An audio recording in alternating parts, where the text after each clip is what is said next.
Welcome to Man Does Tech, where I solve the problems you didn't even know you had.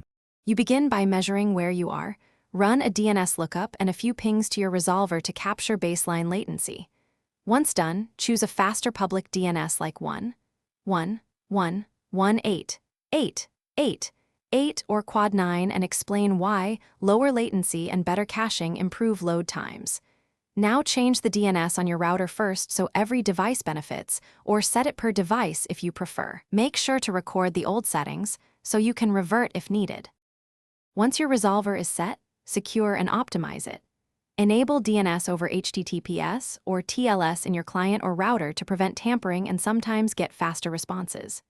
You should also adjust TTLs conservatively and flush local caches to force fresh records. This reduces stale lookups. Next, compare several resolvers using repeated tests and watch the 95th percentile response times so you avoid rare slow spikes. Make sure to prioritize the resolver that consistently wins, not just a single quick result. To finish, put continuous monitoring in place so you catch regressions. A steady median is better than occasional fast pings. Configure a reliable fallback resolver and write down rollback steps so you can restore service quickly if problems arise. If things go wrong, check DNS propagation, local firewall rules, and DHCP assignments first. These are common culprits.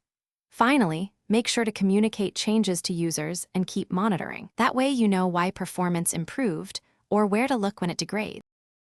Thanks for watching. If you found this helpful, don't forget to like and subscribe.